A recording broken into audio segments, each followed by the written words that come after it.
민수기 12장 8절부터 16절 말씀 마음을 집중하시고 함께 읽어보십니다. 그와는 내가 대면하여 명백히 말하고 은밀한 말로 하지 아니하며 그는 또 모세 여호와의 형상을 보거늘 너희가 어찌하여 내 종 모세 비방하기를 두려워하지 아니하느냐. 여호와께서 그들을 향하여 진노하시고 떠나심에 구름이 장막 위에서 떠나갔고 미리암은 나병에 걸려 눈과 같더라. 아론이 미리암을 본즉 나병에 걸렸는지라. 아론이 이에 모세에게 이르되 슬프도다 내 주여, 우리가 어리석은 일을 하여 죄를 지었으나 청하건대 그 벌을 우리에게 돌리지 마소서. 그가 살이 반이나 썩어 모태로부터 죽어서 나온 자같이 되지 않게 하소서. 모세가 여호와께 부르짖어 이르되 하나님이여, 원하건대 그를 고쳐주소서. 여호와께서 모세에게 이르시되 그의 아버지가 그의 얼굴에 침을 뱉었을지라도 그가 이랫동안 부끄러워하지 않겠느냐. 그런즉 그를 진영 밖에 이랫동안 가두고 그 후에 들어오게 할지니라 하시니, 이에 미리암이 진영 밖에 이랫동안 갇혀 있었고 백성은 그를 다시 들어오게 하기까지 행진하지 아니하다가 그 후에 백성이 하세롯을 떠나 바란 광야에 진을 치니라. 아멘.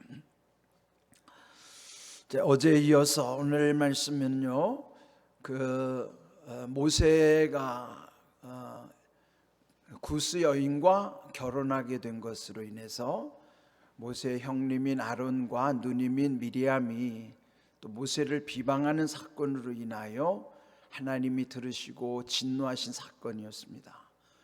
여기서 하나님께서 어떻게 판단하시느냐가 중요한 것입니다. 어떤 문제가 있을 때 그것을 해결하는 방법은 먼저 하나님께 문제를 기도로 바꾸는 거예요. 근데 우리가 이걸 잘 못합니다. 제일 중요한 방법이죠. 어떤 문제 앞에서 그 문제를 기도로 바꾸는 것, 잊으면 안 돼요. 그게 당연한 거잖아요. 성도는 문제를 기도로 바꾸는 것이 지극히 당연한 거예요. 근데 잘 못하더라고요. 그래서 지금 이 문제도 지금 이런 어떤 원망과 불평이 왜 나올까요? 하나님의 판단을 내가 할 때 이렇게 앞서서 이런 잘못을 범하게 되는 것입니다. 오늘 이 말씀 가운데 보면은 결국 하나님이 그들 셋을 그 장막 가운데 다 불러내시고, 그리고 이제 오늘 이 8절에 보시면은 하나님이 그 판단을 하시는 것입니다. 그들이 그 형 아론과 그 누님 미리암이 모세를 비방하는 내용은 하나님께서 너와만 말하고 있느냐, 우리와도 말씀하지 않느냐, 그런 내용이었는데, 그렇지만 하나님은 질서의 하나님이신지라 물론 그 삼남매를 다 지도자로 삼으셨죠.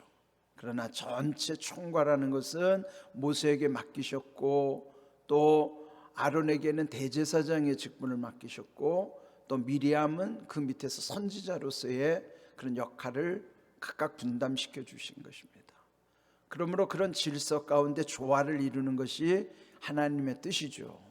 그런데 이 문제로 인해서 하나님이 8절 말씀 보시면은 모세와는 내가 대면하고 명백히 말하는 사이다 하는 거예요. 물론 이들과도 아론과 미리암에게도 말씀하시지만은 이 앞에 보시면은 그 6절에 그들과는 환상과 꿈을 통해서 말씀을 주신 적은 있지만 특별히 모세와는 나는 대면하는 관계다. 대면이 뭐예요? 얼굴과 얼굴을 맞대는 사이. 그건 아주 친밀한 관계를 설명하는 내용이에요. 하나님은 모세와는 각별한 친밀한 관계라는 것을 말씀하시고, 또 말씀도 명백히 하신 것이지 은밀한 말은 못 알아듣는 말이죠. 그러니까 그런 불투명하지 않고 모세에게는 아주 명백하게 메시지도 전하고 이제 그와 같은 사이라는 거예요. 우리가 서로 안다고 할 때는 그 친밀함의 정도가 중요하잖아요. 뭐 우리 모두가 다 대통령이 누군지 알아요. 근데 과연 대통령이 저를 압니까? 또 안다고 할 때 얼마나 친밀한 관계입니까? 이게 중요한 거예요. 그냥 안다는 게 이름 석자 아는 게 아니에요. 마음을 얼마만큼 나누느냐, 그런 친밀함의 관계가 중요한 것이죠. 근데 우리에게 제일 중요한 것은요, 주님과의 친밀함의 관계예요. 이렇게 모세와의 각별한 관계를 말씀하신 것처럼 하나님은 오늘 예수 그리스도를 우리에게 보내주셔서 누구든지 모세처럼 이렇게 친밀한 관계를 이미 우리에게 다 열어주셨어요. 그러므로 우리는 그냥 막연한 관계가 아니라 아주 이렇게 아주 친밀한 관계, 사람과의 관계보다도 먼저 주님과 가장 친밀한 관계를 맺어야 됩니다. 여기서 그런 관계를 하나님 말씀하시면서 그 다음에 보시면 그는 또 여호와의 형상을 보거늘, 모세는 하나님의 형상도 보았다는 것이죠. 그런데 너희가 어찌하여 내 종 모세 비방하기를 두려워하지 아니하느냐. 이렇게 하나님 두려워하지 않으면 우리도 이렇게 쉽게 비방한다고요. 단순히 남을 비방한 것인데 하나님은 그걸 아주 다 듣고 계신 거예요. 그러니까 하나님을 두려워하면 이렇게 함부로 남을 비방하지 않아요. 그러니까 남의 말할 때는 이렇게 조심해야 됩니다. 너무 소홀히 여기죠. 왜요? 하나님이 듣고 계신다면 그렇게 말 못하죠. 다만 하나님이 듣고 계신다는 것을 모르니까요. 그러면 우리 삶이 이렇게 무질서해지는 원인이 뭘까요? 하나님 잊어버리면 우리 인생 다 무질서해지는 거예요. 말도 꼬이고 행동도 일관성이 없어지고 그러는 거예요. 우리에게 있어서 제일 중요한 것은 하나님을 잊어버리지 않는 것이고 하나님을 두려워하는 거예요. 그래요. 하나님 잊어버리면 하나님 두려워하지도 않죠. 그래서 오늘 하나님이 직접 우리에게 말씀하신 것처럼 이 우리의 인생에서도 아주 중요한 우리 삶의 신앙의 태도라고 하는 것이요. 저도 늘 마음에 새기는 것이 하나님 두려움을 늘 잊지 않으려고 하는 거예요. 하나님 두려워하면 우리의 삶은요 항상 거룩함을 향해 가는 것이고 또 늘 평안한 거예요. 세상은 그렇지 않잖아요.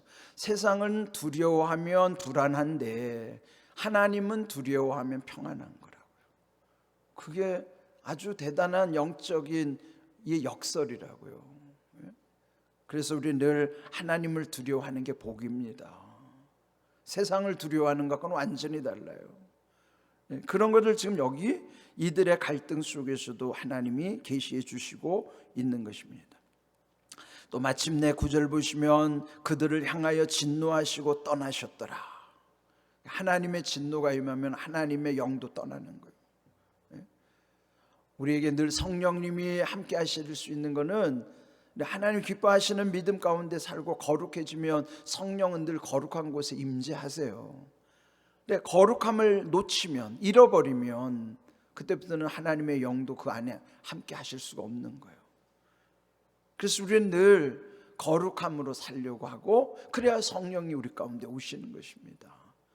여러분 불결한 곳에는 파리가 끼고 또 나쁜 병균이 오는 것처럼 그러나 정결하면 그렇지 않잖아요. 우리 육신도 그러할진데 영적인 것은 더한 거예요. 하나님 앞에 거룩할 때 거룩함의 비결도 하나님의 임재, 하나님의 두려움을 잊지 않으면 우리가 늘 거룩함을 유지할 수가 있는 것이죠. 자, 그리고 나서 어떤 일이 벌어졌습니까? 10절에 보면 미리암이 나병에 걸린 것입니다. 그래서 눈과 같이 희게 됐더라. 그러니까 급속도로 악화되는 것이죠. 그 피부에 이제 피부염이 심해진 것이죠. 그리고 그때 그 아론이 모세에게 간청하는 것입니다. 슬프도소이다 내 주여. 자기 동생인데도 모세를 향하여 내 주여 이렇게 부르는 거예요. 그는 마치 종이 주인을 칭할 때 부르는 것처럼 자기를 겸손히 낮추는 거예요. 그 직전까지만 해도 그 모세를 비방하는 형이 갑자기 이제 그 모세를 높여주는 거예요. 그러면서 우리가 어리석은 일을 하여 죄를 지었으니 청하건대 벌을 우리에게 돌리지 마소서. 그런데 똑같이 비방했는데도요, 그 미리암만 이 나병에 걸리고 아론은 멀쩡한 거예요. 근데 왜 그랬을까? 아마 미리암이 이 분위기를 주도했을 것이다. 그러니까 죄를 똑같이 지어도요, 주범이 있고 함께 참여한 공범이 있잖아요. 공범보다 주범이 더 사실은 그게 원인이에요. 주범이. 그러니까 아마 여기서 주범이 미리암이고 함께 옆에서 분위기를 맞추느라고 공범 역할을 했던 게 아마 아론이 아니었을까라고 추측할 수도 있지만은, 또 아론은 대제사장을 맡고 있기 때문에 문둥병이 걸리면 그거 맡을 수가 없어요. 아마 그것도 참고하지 않았을까. 그런 이제 추측이죠. 그러나 어찌하든지 일로 인해서 하나님의 진노 가운데 이런 엄청난 이런 불행한 일을 만나게 되는 것입니다. 이때 모세의 태도가 어떻게 했는가? 13절, 모세가 하나님께 부르짖었습니다. 그리고 원하건대 그를 고쳐주옵소서. 이 모세의 기도, 즉 중보자의 모습인 거예요. 근데 여기서 지금 하나님이 다 판단해 주신 거예요. 모세를 인정해 주시고 또 그들이 비방한 것으로 인해서 벌을 내리시고 그 결과로 인해서 이제 하나님의 질서를 잡아주시는 것이죠. 우리가 이 사실을 늘 기억하면서 또 여기 보면은 결국 그로 인하여 하나님이 또 말씀하기를 그 미리암을 진영 밖에다가 7일 동안 가두어 두고, 그러니까 7일이라고 하는 온전한 숫자니까 온전히 참여할 수 있도록, 우리가 어떤 죄를 지을 때는요 참여의 기간이 필요해요. 돌이키는 시간. 그냥 내가 죄 지은 것을 그냥 말로만 하는 게 아니라 정말 내가 하나님 앞에 작정하고 정말 통회하는 시간이 필요하다고요. 7일이라고 하는 게 단순히 일주일이 아니고 7의 상징적인 숫자는 온전함이에요. 그러니까 온전히 통회해야 하는 거예요. 쉽게 회개가 되는 게 아닙니다.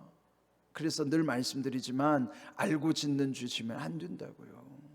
알고 짓는 죄를 지면요 철저하게 우리가 통회하는 기간이 필요해요. 다시는 그런 죄를 짓지 않도록 철저하게 돌이킬 수 있는 시간이 필요하다는 것입니다.